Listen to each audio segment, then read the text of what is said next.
GFP प्रडाक्शननि ओंखारनो गोनां बिबोनांनि केलेंकारि music भिडिअनि शुटिंआ गोजोनैनो जोबनानै थांबाय। बर' सावथुन मुलुगनि मुंदांखा फेस्ला फावखुंगुर जगत बर'नि सुजुनानै लिरनायाव बिबोनांनि केलेंकारि मिउजिक भिडिअखौ GFP प्रडाक्शन हानजाया सुंद' सावथुन महरै दिहुननो लादों। सोमावसार बसुमतारीनि दिथा होनायाव केमेरा हमनानै होयो कुमार दैमारिया। बे मेथाइखौ रोजाबदों मुंदांखा फेस्ला फावखुंगुर जगत दाब्ला बर' आरो जाखांफुनाय मेथाइ रोजाबगिरि सुनिता बसुमतारीया। जुदि नों आंखौ बुङोब्ला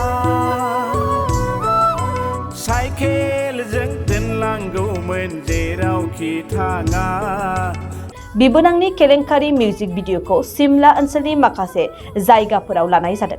थांनाय समबार फुंबिलिनिफ्राय लानानै मैया बेलासि समसिम सोलिदोंमोन बिबोनांनि केलेंकारि मिउजिक भिडिअनि शुटिंआ। बे मिउजिक भिडिअआव गाहायै बाव खालामदों जगत बर', ददरी बर', जोंस्रां ब्रह्म, थामहिनबा फैलाजे बरगयारी, दैमासा ब्रह्म, बिबारानि बर' बिथांमोनहा।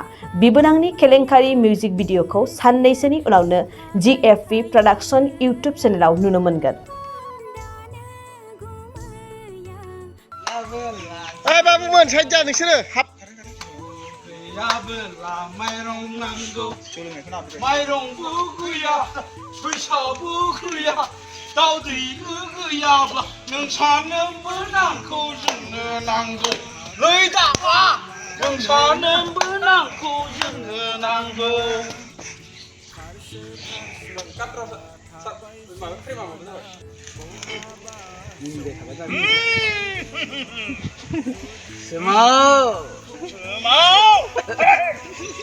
सोमावखौ मोजां मोनो नों? बे समाव बै मोसाग्राखौ मोजां मोनो नोङो?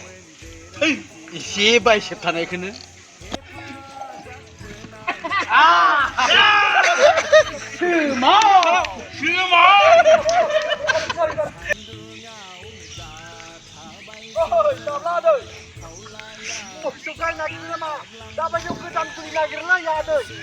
साला सुवारफोर आंहा मा जादों नोंसोर मिनिनाय मोनदों?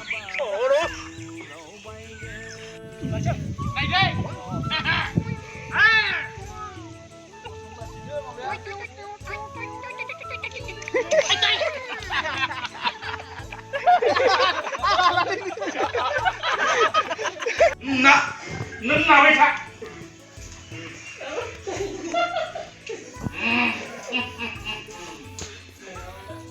आप्रिला लाबोनांगोन नों आप्रिला स्कुटि होफैगोन आं आप्रिला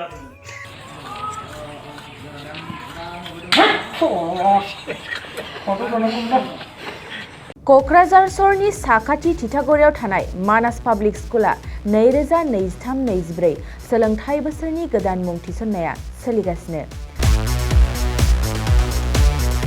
थिथागुरियाव थानाय इंराजि बिजोंनि मानास पाब्लिक स्कुलाव दासान्दि नार्सारिनिफ्राय 7 थाखोसिम गोदानै मुं थिसननाया सोलिगासिनो।